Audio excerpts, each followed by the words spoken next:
ખેડૂતને લાઈનમાં ના ઉભો રહે એના માટે કંઈક પુરાવો આપવો પડે તો કઈ વાંધો નથી, પરંતુ લાઈનમાં નહીં ઉભા રહેવા દેવો.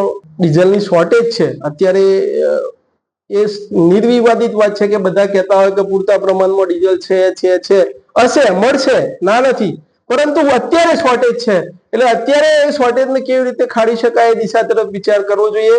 ખેડૂત જયારે એને 7-12 આપે તો 10 ટ્રકોની લાઈન હોય અને ખેડૂત જયારે 7-12 લઈને જાય તો એને પહેલી પ્રાયોરિટી આપે તો એ પુરાવો આપવો એ જરૂરિયાત છે. એક બાજુ ખેતરમાં ખેડવાની સિઝન છે, સામે ડીઝલ મળતું નથી, એટલે ડીઝલ લેવા માટે વલખા મારી રહ્યો છે. અત્યારે ખેડૂત ડીઝલ લેવા માટે લાઈનમાં છે. આવનાર દિવસોની અંદર ક્યાંક ખાતર માટે લાઈનમાં ના ઉભો રહે, એના માટેની વિતરણ વ્યવસ્થા સુદૃઢ થાય. ક્યાંક કોન્સન્ટ્રેટેડ ખાતરો, બાયો ડીએપી, બાયો એનપીકે નામના ખાતરોની અંદર પણ ક્યાંક ભેળસેળનું પ્રમાણ છે, એનું પૂરતા પ્રમાણની અંદર સેમ્પલિંગ કરવાની જરૂરિયાત છે. ક્યાંક ભારત સરકારે પ્રતિબંધ મૂકેલા ખાતરોનું પણ ક્યાંક ખાનગીની અંદર વિતરણ થતું હોય તેવું પણ ધ્યાને આવ્યું છે. તો એ પણ સંપૂર્ણપણે બંધ કેવી રીતે કરી શકાય એ દિશા તરફ વિચાર કરવાની જરૂરિયાત છે.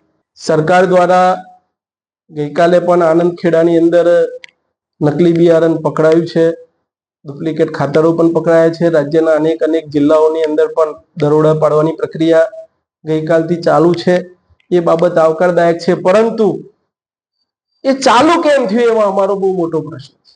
કેટલા વર્ષથી ચાલતું હશે?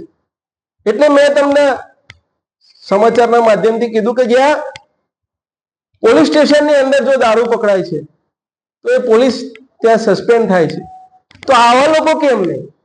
એમને શું ખબર ના હોય? રાજ્યનું ક્વોલિટી કંટ્રોલ ખાતું શું ધ્યાન રાખી રહ્યું છે?